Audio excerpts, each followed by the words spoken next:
like that. Hi guys, guess what? We're up? We're live? We are live! Yes. Alright. We're live. Getting over there. This reminds me of SNL. Man, it's really falling off. Man. We are. I never sit and watch TV anymore, and I sat and wasted 30 minutes watching SNL. So, once again, welcome everybody. We're back live to talk training. Usually it's Training Tuesday, but today, since it's Wednesday, we're going to call it Weightlifting Wednesday. Whoa. Daddy's in the house too. So what we're doing here is we're getting opened up to make sure that, all right, we're all good. Turn the volume down so everybody can see. And this guy over here should look familiar. Dean Zhu back joining us. But this guy's new. This is the Honeybeard himself, Brian Shotwell. And today, just to give you an overview of what's going to happen, we're going to talk about Dean's training for a specific event, Outback in the Ozarks. And a couple weeks ago, we prefaced that. It's an incredibly long trail running race that he did with a team.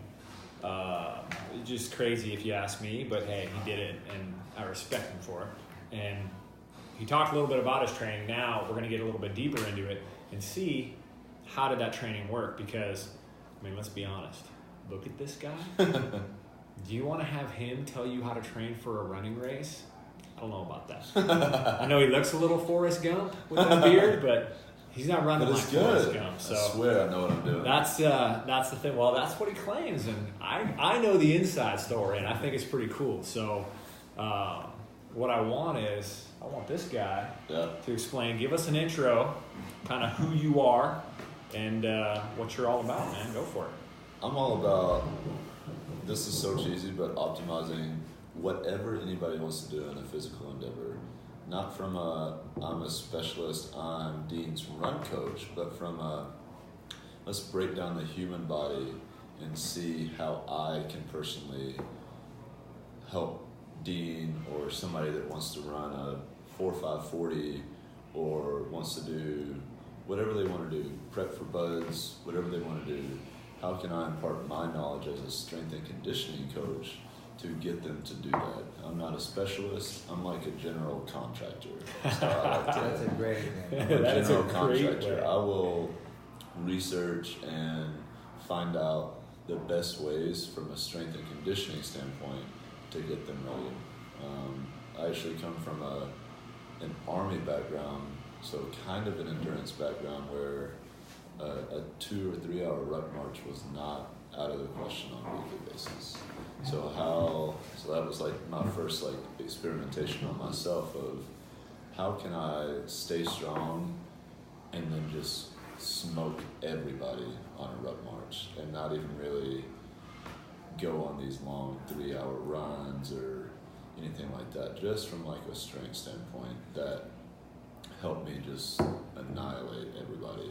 So I kind of took some of that and got into what Dean needed and what he could use from a strength standpoint. Okay. So you keep coming back to strength, but what's crazy is we're not talking about anything having to do with strength. We're talking about running, right? You don't need strength for running. All you need is endurance, right? And that's, I think. So says somebody from the 50s or the 90s. Right, or really just the running community. I think one of the things that everybody needs is durability. Strength training is durability. Yes. If I'm able to apply a certain amount of load to my body, overload my body over and over again, when I'm out taking steps on a run, it's not nearly as bad. My body can handle it. Yeah, one of the things that I saw this morning, I texted it to both of you guys from Kelly Starrett, Mobility Wad. Running is a skill. Right. Yeah. You need to build that skill. Correct. And become better at that skill. And I think part of building that skill is obviously being stronger. That's what a sport is. A sport is the exhibition of skills. Yes. So if you want to consider yourself an athlete and getting into any sport, on one hand, yes, you have to practice your sport, meaning if you're a cyclist, if you are a runner, if you play soccer, if you're into jiu-jitsu, that's a sport that you have to practice because you have to know how to do the actual activity. You can't just train and never kick a soccer ball and then get on the soccer field, right? It doesn't work like that. So yes, on one hand, you do have to spend a significant amount of time doing that practice. But on the other hand, you have to spend a very large, significant amount of time building strength. And there is enough, I think, universal aspects of strength where there's not much difference than running 40 miles in the woods and how many steps you need to take and how many awkward landings you have.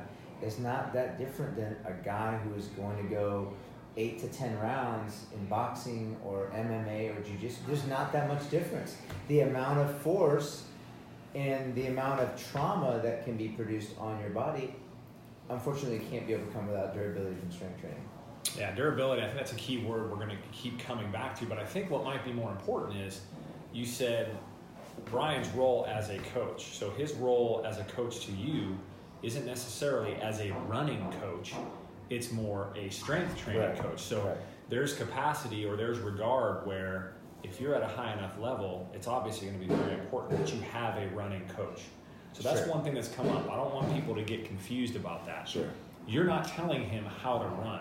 No. You're getting him better prepared, strength-wise, durability-wise, to do his best at that. Right. As far as the run programming end of things, that's more something you handled, right? Correct. And I mean, I got a lot of resources from other folks, from Mitch Hayes at Run On. They do a fabulous program, and they're not the only ones in town, but they're just, Mitch Hayes is a personal friend of mine, and he's head of their running group with the company Run On, and they do a phenomenal job with a lot of their programming and training there. And then taking resources from him and getting guidance from that aspect. But you're right. And also, I think one of the things we didn't really talk about is, as much as I love running and as much as I love endurance sports and I want to identify with that world, there's always going to be part of me that's like, no. I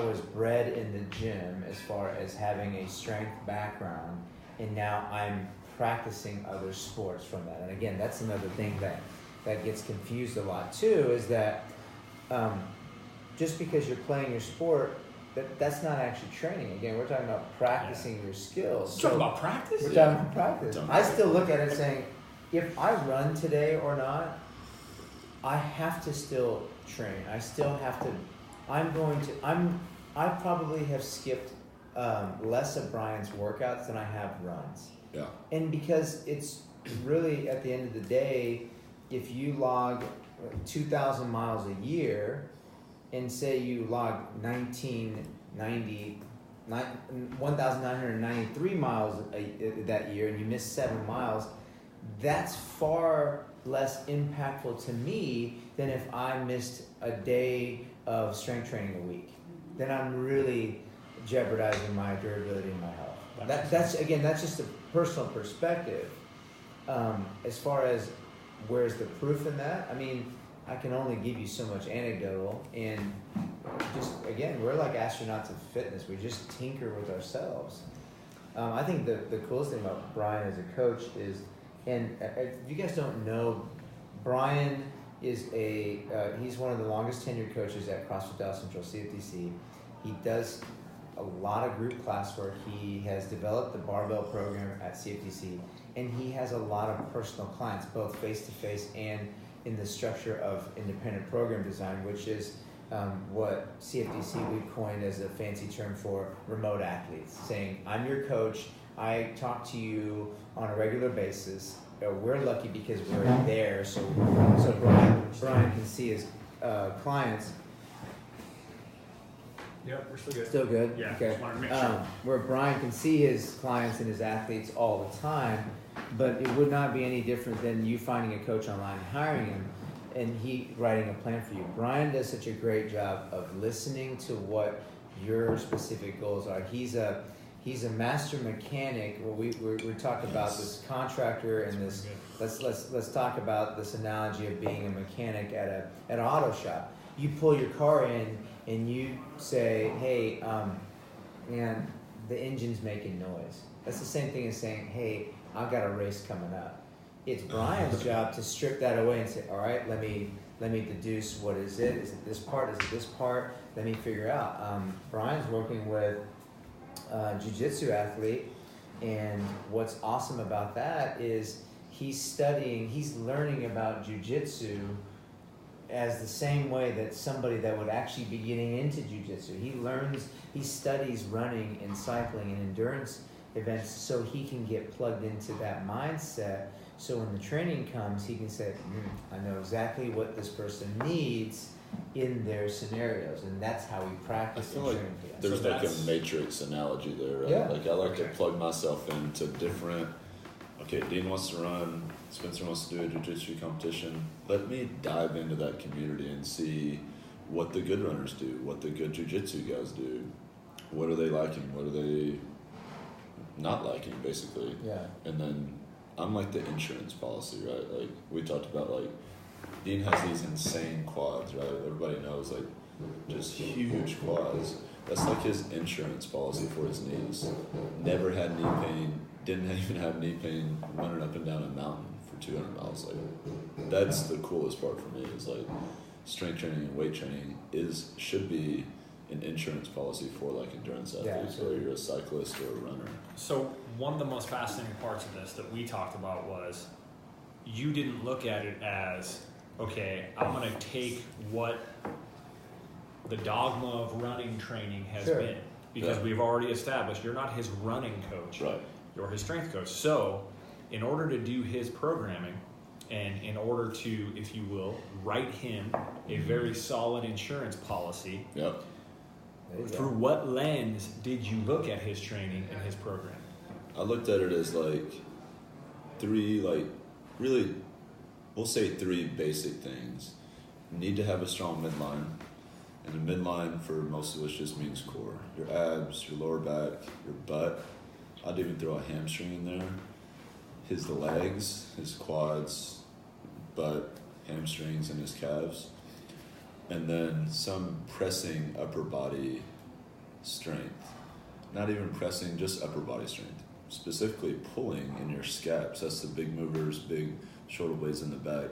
And that all comes down to like posture, right? So no knock on anybody in the run community, but you look at a runner, they ran 15 miles and then they're walking hunched over like this, and they have, so common to see like a fragile runner in their midline, and you look at them and you're like, I can do something about that. Right. And how we structured it was Dean squatted once a week. And that can be, I could rattle off like 5 different kinds of squats. A single leg, a double leg. Within that double leg, a back squat, a front squat, a bot squat, which is an old school powerlifting way of loading your hips a little bit more in your hamstrings. And he would and still does carry anything 2 days a week. 2 out of those 3 days that he was in the weight room, he was carrying a barbell on his back, carrying a yoke in his front. All farmers carries, all kinds of stuff, and it's super basic stuff, but it's the most impactful. And as a strength coach, it was like, whenever he got ready to do this race, it was like, we're gonna see how good that insurance policy was like written, because this is like the true test. And it was kind of like not stressful for me, but it was just like I was anxious to be like, God, please don't like come back and be like, dude, I can't even stand up all the way. I like hurt my lower back and my knees hurt, and like, what the fuck have we been doing? But every time I text him, he was like, man, I'm just kind of a little bit tired, and that's it. So that's kind of, in a roundabout way, the physiology of it. Mm-hmm. And that's the thing that I like that's so cool is you looked at it and you said, okay, what does it take to run? What are the movements involved? What are the muscles involved? You know, the anatomy, the physiology, and let's train that. I don't care about anything else. Right. Yeah. And I think that now it's a lot more commonplace. You're starting to see these lines blurred a lot more as you being more of a strength guy. I was built in the gym, but now a lot more of those people are embracing all of these other domains. And I think it's great to have this forum to showcase that. Because if you're not a super high level runner, diversify a little bit. Right. Because you're only going to become a higher level runner. Right. And I think that makes sense, right? Yeah. Okay, so, Absolutely. yeah, you were a little anxious. We don't want to say nervous. Sure. But you were confident in your programming. Oh, yeah. I was around you a little bit. You did some test runs that I think worked out pretty well. So now, Dean, it's time for you to tell us how it went. And give us some details about the race. Maybe like kind of a quick overview again for people who didn't listen the first time. Give us the smelly van details, I'll give you that. I'll Oh. give you more than an elevator pitch. We're stuck in the elevator for 40 minutes and the fire people are coming. No. So Outback in the Ozarks, here's my the way I found out about this race was my family and I, my wife and kids, every summer we take off for a month or so where we're visiting family. Most of her family are in Little Rock. She's from Little Rock, Arkansas. I got plugged in because I started training at Little Rock Athletic Club, and a gentleman named Frank Lawrence, he's the CEO there. He started the first CrossFit affiliate in Little Rock. And him and I just kind of hit it off, and I think it was, I really appreciated his gym because it had a CrossFit designated CrossFit box. Literally, it was like a box inside of a gym. And then on the periphery, like interspersed between like dumbbells and lat pull down machines, he had like a reverse hyper, a GHD. He had like all this stuff. I'm like, what? You have a reverse hyper? Like what?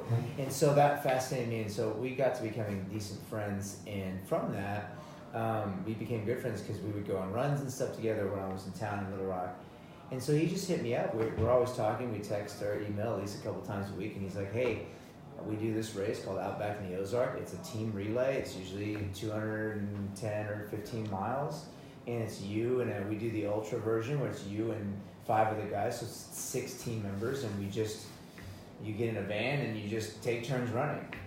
And I was like, that sounds great. Sign me up. Sounds crazy. He's like, and I'm thinking the whole time I'm going to be on his team, so I know somebody. So then he sends me an email, and I'm like, I don't recognize any of these names. And then I get this text chain, and it's all like 501 numbers. I'm like, I have no clue. But that was I think that was the coolest part of it, was the fact that I didn't know any of these guys. I literally met them when my wife dropped me off to say, all right, see you guys. Dropped you off on your first day of school. Literally first day of school, get dropped off, and I got to meet my classmates. And so you're hunkered in a van with 5 other guys, and man, it was that was an awesome experience. So I really enjoyed that. We fast forward to the actual day of the race. We start about 9 a.m. and literally that's what it is. You have a van, and the night before we went and bought a bunch of groceries. I mean, I brought a bunch of my own nutrition and hydration because you just can't leave that to chance. But and then I had my pretty strict like protocol of when to feed, how to feed, when to hydrate, and I mean, I had a huge duffel bag full of clothes because you're going to be changing all the time. And essentially, you literally just start, and the first runner takes off, and every leg is a little bit different. Some of them it was anywhere from 4 to 10 mile legs, and anywhere from like 200 feet elevation gain to like 1,000 foot elevation gain. So you're talking very hilly terrain, up and down, which the down was probably the one that threw me for more of a loop than anything. Running downhill that's a skill in itself. Running uphill, a lot of strength coaches make their guys run uphill, and it's not a problem. It's a way to exercise your legs. Running downhill, though, there's a lot of impact.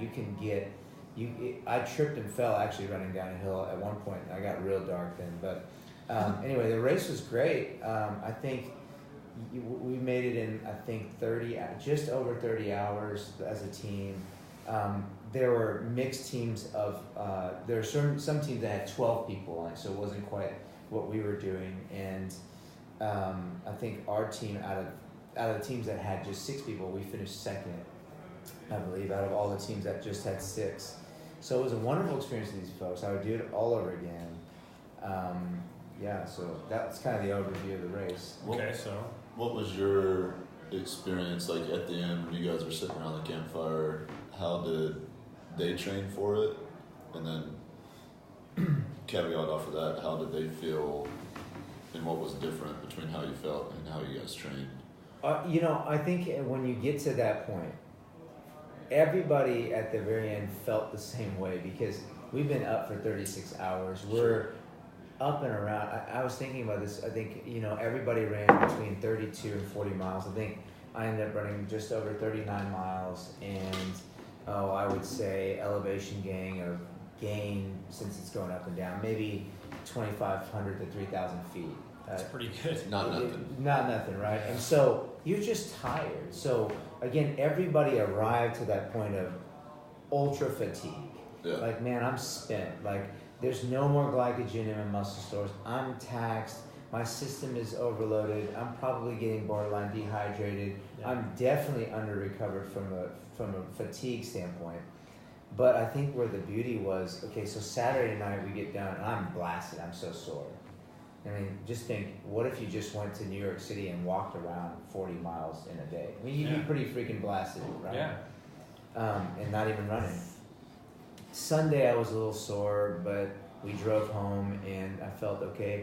And I mean, no lie, Monday I got up, I went for like a 3-mile run, and then you rode. I worked out. Yeah. I rode my bike. Yeah. Mondays are kind of my long days where I just don't have much on the plate. And then Brian wrote me a recovery workout that was like, it was kind of substantial. It was 10 rounds of like a 250 meter ski erg, 5 chest to bar pull-ups, I remember it, 20 walking lunges with kettlebells, and then 30-second plank holds. I mean, that's 10 rounds. I mean, it took me like 30, 40 minutes to do, but I got to be honest, I was not blasted, and I was able to train. And I tell my wife this all the time. The only thing that I felt was the fact that I didn't get to sleep. Neurologically, I was a little fried because I think part of the excitement of the race too was a big CNS tax. Oh yeah, I didn't know. Adrenaline dump. I didn't know these people. I'm meeting them. We're having conversation. We're loving everything. Oh, it's like such a high. And then, oh man. So I mean, I think the biggest thing last week, I was just a little foggy. Yeah. And when I was going on my runs, I told Kelly yesterday, I was like, I just physically didn't want to go fast. I just wanted to go slow. But the fact that I could physically still run and lift, I don't even think I missed a single lifting day. Like I literally went Monday, Tuesday, and I even like, Brian, give me an extra day of lifting. I want to lift a little more. So I think it was 100% successful as far as the training that Brian gave me. I will agree with Brian that I was slightly nervous in the sense that here we were doing something so different than what other runners would do. Because when we were talking to some of these other guys in the van, they were like, well, they just kept, the comment they made was the fact that I just seemed like I would be done, I would be tired, and I would get over it so quick. Like your ability to recover and get right back to activity was pretty much the one thing they're like, whoa, how are you not more blasted? So that I think is an important thing to expound on a little bit. Is it'd be one thing to go run 39 miles, and I think you could take a lot of people on the trail. It's going to be more difficult, but they're conditioned runners. They could make their way through 39 miles, no problem. But they'd be wrecked after that. When you add in the interval component to it, you got to run 8, and you got to run uphill, and you got to sit for how long and wait. And I think that's where part of the beauty in this comes in, because you have to be able to run, stop, run, stop, run, stop. And I think a lot of people that are traditional runners, that's an issue for them because they're nursing certain things. They're lacking the strength that's going to be able to let them do that time after time after time. I totally agree. And there were times when, let's make sure we're clear to everybody, you were in rough shape. It wasn't easy. Like, I mean, I would say, and I signed up for a 50K, which is solo, so it's straight, which is going to be great to get into the think tank with Brian. I can't wait for that kind of part of the training to ramp up. It's in February. I've done a 55K trail race before, solo. This one with the team was way more difficult. Way more difficult. And I did that trail run 2 years ago when I was more of a green runner. I wasn't even as had the volume behind me, for the same reason you're talking about. When you start off on a race and it's a relay, your initial reaction is, I'm going hard. If you go on a 50K trail race by yourself, you're going 3, 2, 1, go. Here we go. 10, it's the most anticlimactic starting point. Yeah, it really is. And you were moving. 11 minutes. Yeah. I looked at his first we were on track at him. Yeah, it's 7-8. I'm like, that's faster than he expected to go. Yeah, it was way faster. Again, that adrenaline. Which adrenaline? Yeah. And I will tell you, I mean, I don't want to sound cavalier about, it was no problem. Just squat a lot and you'll be fine. No. But I got to a point where, like, I was very tested mentally, where it was like, whoa, you've never felt this blasted before. That's when the insurance policy actually kicks in. We're talking about this. That's when you cash in. That's when you call Geico and you're like, give me my money. Come pick me up, AAA me, give me a free rental car. That's when it kind of kicks in. Because by the 4th run, I remember I tripped and fell. I got real dark. I'm like, I can't do this. And then, you talk yourself out of it in various different ways. And then it was like, okay, I've got one thing I can bank on is the fact that I've trained myself to be durable enough. And again, no offense to any other runners out there, but I literally would look and be like, I might not be as fast as these people now, or I might be slowing down, but I know I'm way more durable. Yeah. I know that when I finish and when they finish, I'm going to go about my day, like coming up next week. I guarantee you there are some folks that are still laid up 2 weeks afterwards because that just annihilated them. They didn't have the durability to carry through. So then let's do this. For anybody maybe who didn't see the last time we talked, let's just kind of paint the picture a little bit of who you are, so maybe who this would apply to. You had a very decent base of running. Sure. So you started running coming from a strength background, so a very strong individual. So 3.5 years ago. Yeah, you ramped up and got to some huge volume, tapered down because you were feeling some effects of that volume, and then found a good happy pretty good. Yeah, you were homeostasis. I went from going into upwards of 60, 70 miles a week for a good solid 2-3 months to saying, whoa, that's too much, to this year saying, Brian, let's get serious. I'm going to go maybe 30, 40 miles a week. And if I have things coming up, I'll ramp up for them. But base miles, like if we get into a quote-unquote off-season, it's probably no more than 25 a week with a good amount of strength training, 4 to 5 times a week. And we can vary that, just to kind of chime in here, that strength training now in the off-season might look like, not like I'll do some squats, I'll do some presses, and it's all separated out. It could be like, here's a 45-minute clock. You're going to do a farmer's carry, some power cleans, and some like goblet squats. That's just right off the top of my head for 45 minutes. But it's like kind of walk to one station, rest a little bit, drink some coffee, walk to another one, and it's just all, it's called like mixed mobile training. Okay, so this is great because one of our viewers is Caleb. What's happening, big guy? Caleb is a great example. Caleb, he's an athlete through and through. He's and a good Samaritan. Did you guys see him save the deer? A good Samaritan, and let's be honest, he's pretty good looking.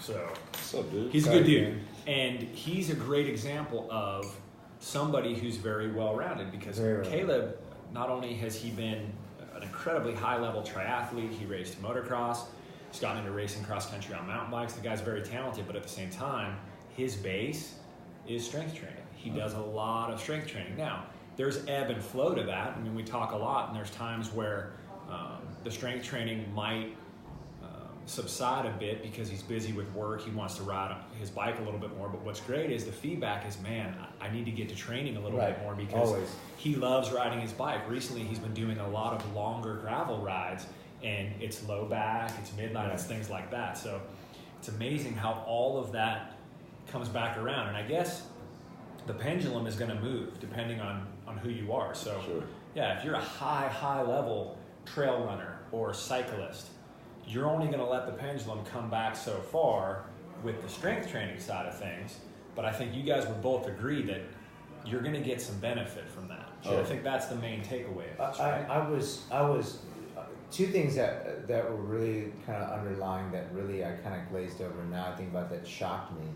One, I mean, specifically to the race, like we talked about, I was never out of breath because I could always remind myself to keep posture. So I always had really good posture on the trail to where, again, once you lose posture, you lose breathing. Once you lose breathing, you get injured.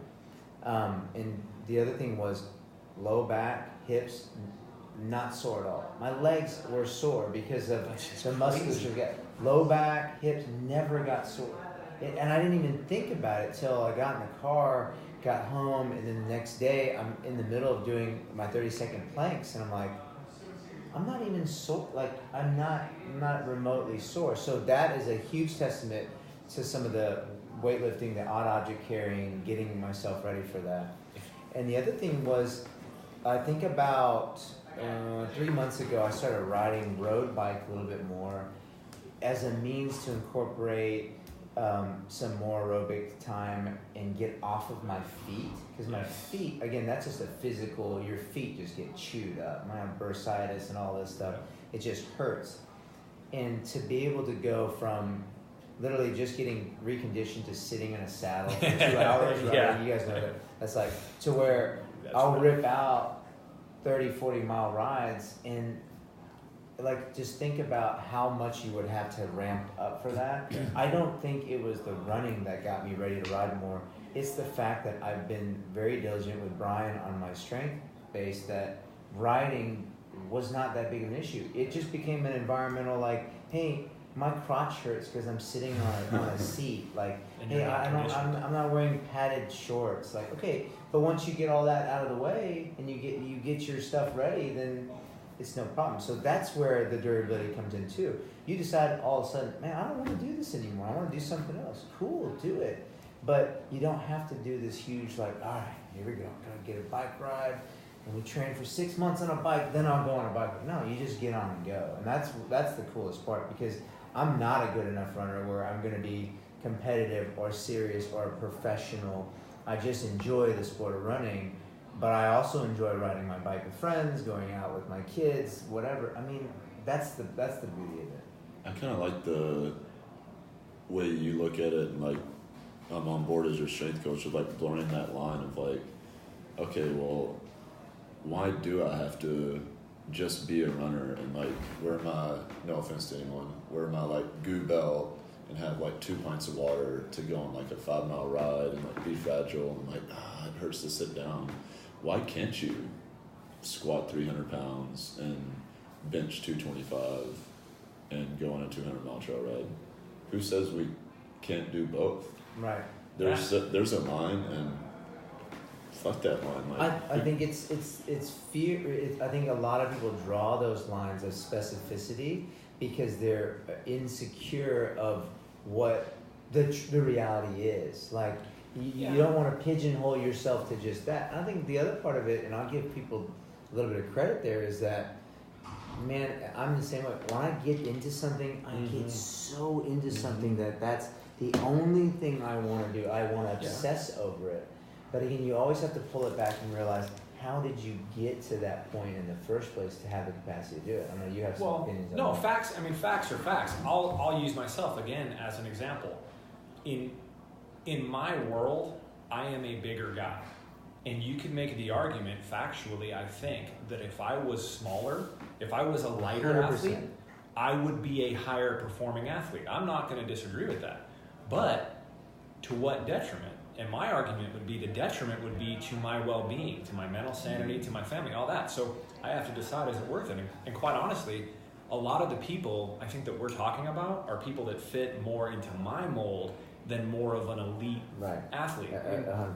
I take myself very seriously as an athlete, but at the same time, I'm eating a Lara bar right now. I'm okay carrying a little extra fluff around because I'm comfortable doing that.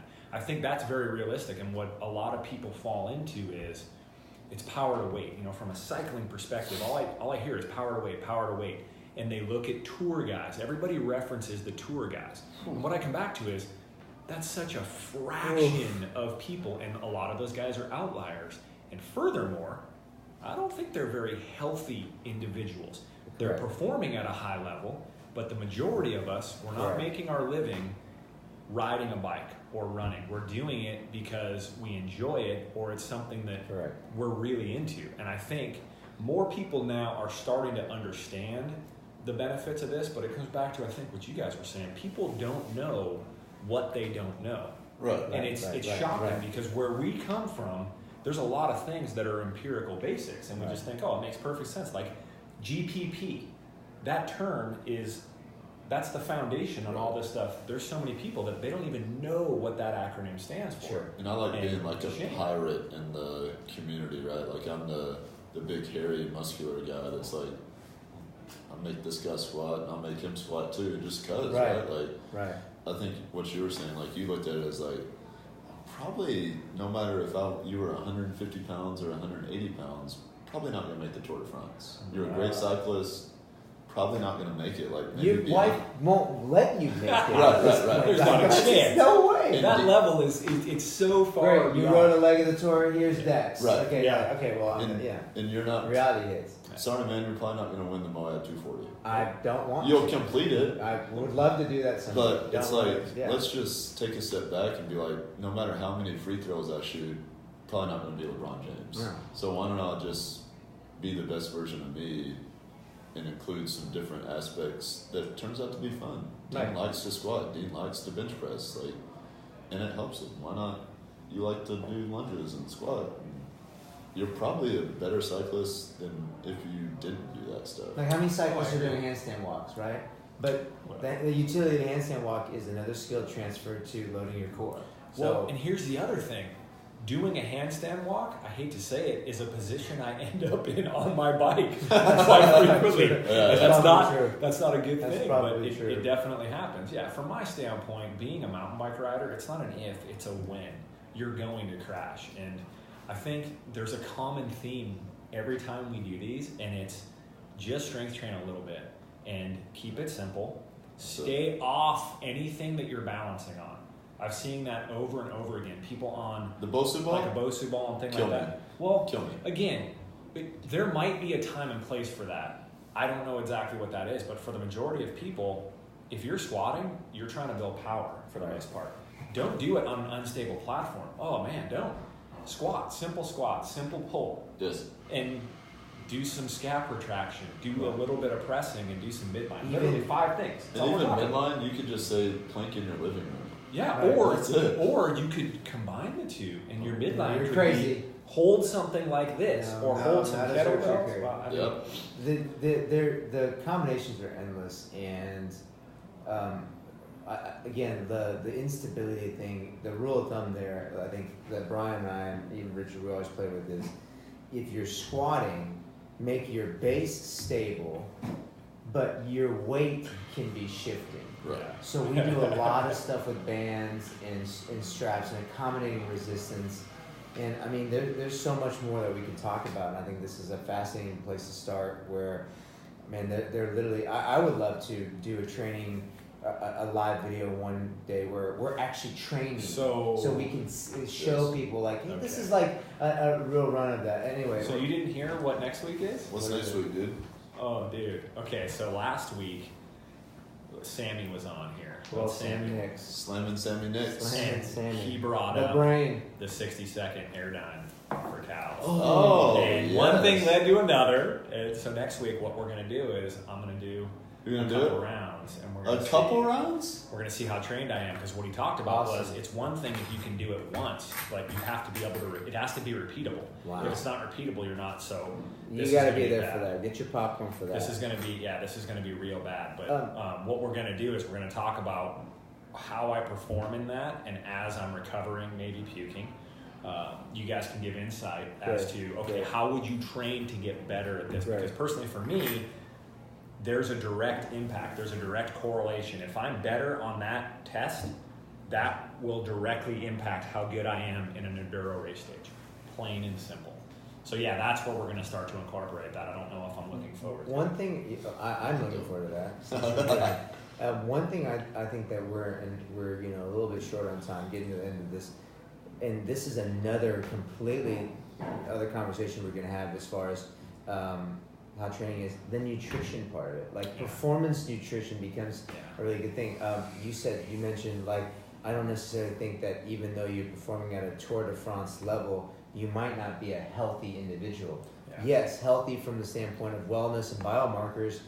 Those guys probably are not very healthy because of the kind of abuse they put on their bodies. Now, that's another thing that Brian as a coach does such a good job with, is just keeping you in check with the other components. We're obsessing about training because it's a topic, it's a conversation about training. But I don't think you can talk about training without talking about fueling. And that is another part of it that I think is huge, and that's what separates him from, I think, a lot of other coaches, is that he is very involved in also how do you fuel for these types of things, where, again, you want to talk about it disparaging, like, what the heck are you doing with your training? Why, I think somebody made a comment from another team that said, well, they're like, if you guys get a flat tire, I guess Dean can just like leg press the van up and you guys will be okay. It was kind of a knock to the fact that I didn't look like a traditional runner. I get it.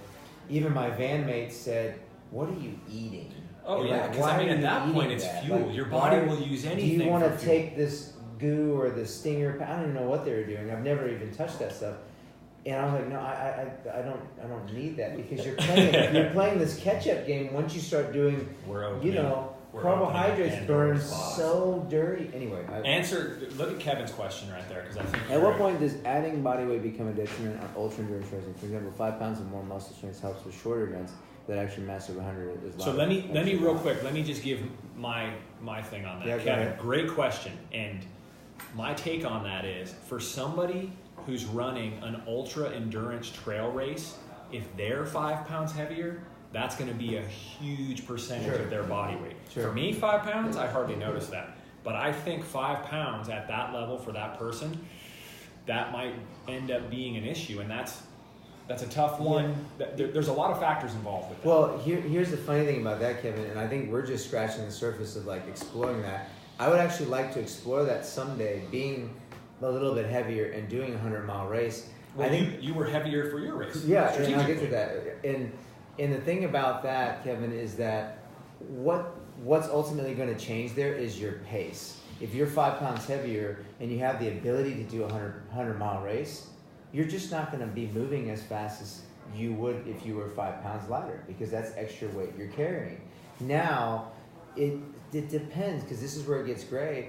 I think it was 3 weeks out from the race, I remember having a conversation with Brian. He's looking at me, he's like, how much do you weigh right now? I'm like 158. I'm lucky to get to 160.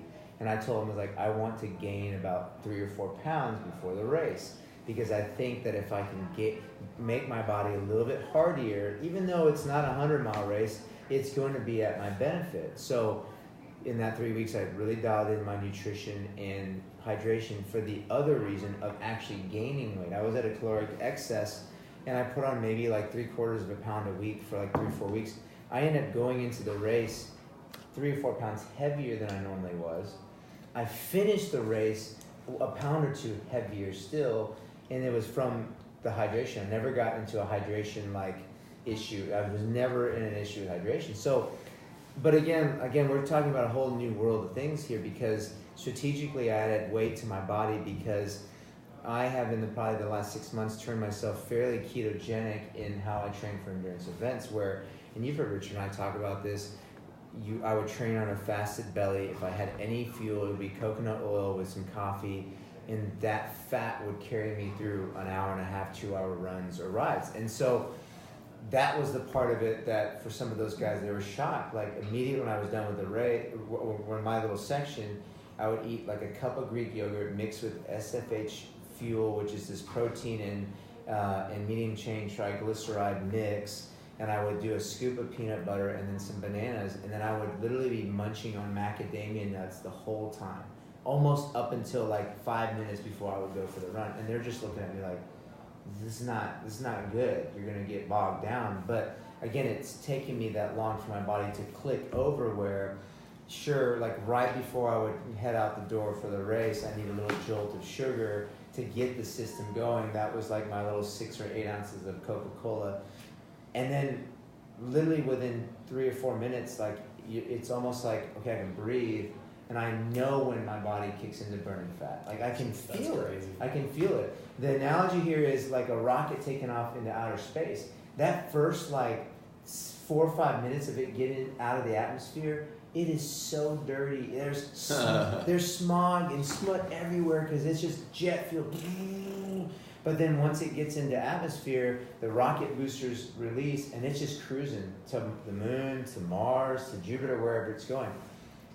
In the aerobic endurance world, the quicker you can get to fat burning, to you have your aerobic system kick in, the cleaner your body is going to burn. That's why I didn't have the negative side effects of eating goo and then burning this like super like. It's just an expensive fuel to burn. Carbohydrates produce a lot of byproducts that your body has to flush out, your kidneys have to process. A lot of inflammation. And that's why people get to that part where they can't physically recover, because their body is literally working for the next week or two just trying to clear out the byproducts of burning such a rich fuel. But if you do fat burns clean. So if you can get to burning fat and beta oxidation, that's where the key is. So anyway, it's hard to answer that body weight question, because I would actually argue that if I were to attempt a 100-mile race, that I would actually try to get myself to be heavier to do that race. Well, I think with Kevin's question, the heavier the athlete was initially, the more of an advantage the 5 pounds is going to be. So I'd say anything over like 150 pounds, I think that 5 pounds of pure muscle, if gained in an appropriate manner over an appropriate amount of time, I think can be a huge benefit, because there's two ways to look at it. Yeah, 5 pounds over 100 miles is a lot of extra force, but it's a lot of extra insurance if that athlete is trained well. It's a bigger insurance policy. Yeah, if that 5 pounds is hamstring, quad, glutes, erectors, if it's 5 pounds of bicep and pecs, maybe that's not. It's great for the race day. It'll look good though. Yeah, great for the race day pics. But it's all in the right places, and that's another thing. But anyway, man, this is great content. I love this, and I think at some point that I do want to challenge myself on a race that long, but not change that much on how I train. Because again, I don't think ramping up my mileage per week is going to be the solution. Right now, I'm going to need another 3 or 4 years to build up more, literally strength building volume, and then just more time under tension of running at 40, 50 miles a week. That's how you're going to do it. Yeah. We'll see, I guess. We're going to find out. We're going to find out. March? March is just the 50K, or February is the 50K, but next fall we're talking about 100 I think next fall I might jump into 100K, 70 or 60-ish miles, and then I don't know. Especially in that mile at 240 by the time you're 40. That'd be rough. 240 at 40? Yeah. 240 at 40 at 40. Fuck those walking sticks, dude. How about you just be strong enough to hold up your own fucking body? Come on. You got walking sticks. You're walking at 240. Let's just be honest. Let's do it. But again, with all respect to the sport, I really think that there is a way to accomplish that. But again, you just have to give yourself that time. You have to just give your. There's so many strength coaches. There's Dan John's a strength coach out there. If you guys want to look at some. Every single one of these, Dan John is the guy's incredible. He's the freaking man. If you've watched all these and you have not Googled Dan John, shame on you. I know Sam has talked about Dan John. Everybody has. Dan John. Okay. He's amazing. He won't let somebody do a box jump in his gym until they can do a body weight back squat. Think about that for a second. Can you back squat your own body weight? Yeah. If you can't, you have no business lifting your body off the ground onto another object. And dare I say, if you think about a trail run and how much of flexion your hip and knee is on some of those like elevation, it's a box jump. So if you haven't squatted, then you're probably going to get fucked up on a steep incline trying to run up that thing. Yeah. Right. Because your hips and knees are not used to flexing. Like people think, I'll get better by going out and running hills. You might get injured. Actually, You get better by being a stronger athlete, by strengthening the muscles involved in doing that versus just going out and doing it. So that's it. Again, we know we can keep going. Let's put a bow on this and wrap this up. I think we had a lot of really good information. Now, for anybody who's watching this after the fact now, we had a couple questions, but drop some questions in here. I've been getting a decent amount of questions, and they're kind of scattered. I would like them here because then I can direct them to these two guys, I like and we can try and get them answered. Now, we alluded to next week. Next week, we're going to try and go back to training Tuesday if we can. Yeah, and the idea, like I said, is to get into CFBC with all these guys and get on the Airdyne and do that 60-second Airdyne test, which I am not looking forward to because I'm okay saying I am not very trained right now. But just a quick anecdote for me. I was up in Bentonville, Arkansas last Thursday to Saturday, and all I wanted to do is just ride. And I went out for my first ride all excited, and long story short, it turned into an impromptu photo shoot. And for anybody who thinks, oh man, photo shoots are just super cool, they're a giant workout. It's the worst interval workout because you bomb down a section and you turn around, they're like, no, we need to do this. And you run back up and you go back down because the faster you run up and get down, the more potential for rad pictures.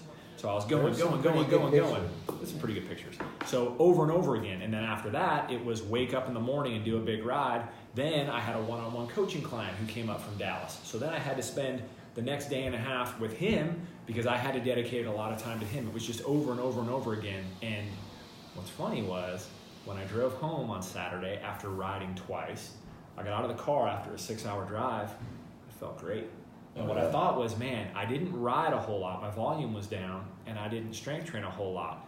But I made sure I picked up the kettlebell, I picked up the barbell, and I did a lot of swings. I did a lot of good mornings.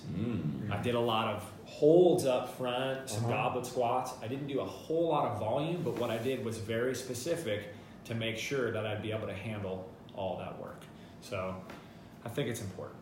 Now, it's a bummer we got a couple people joining in, but alas, we've gone our requisite 60 minutes. There we go. Like I said, next week should be really fun. We're going to work out the logistics as far as timing, but hopefully we can get it in middle of the day. And send us ideas for any topics that you want moving forward. We're more than happy to do that. You can see back here, we have the Instagram handles. Brian Shotwell's Shotty B on Instagram at Honeybeard Training. So a great feed to follow. He gives little snippets of advice here and there. I think the stories are the best part of his. And then of course, Dean Zoo, a man of many talents. Not only is there training, running, now cycling. There's also a lot of cooking. So we'll be expanding the reach moving forward. But follow for a follow. Like for like, please. So in the meantime, we got bills to pay. Happy hump day, everybody. Go out and enjoy your day. Hopefully some of this knowledge resonated and you'll apply a little bit and not only be better at your given sport or endeavor, but be better at life. Do it. All right. Anything else to add? No. For Dean, for Shotty B. Don't be weak. Don't be weak. Please. Don't be weak. All right.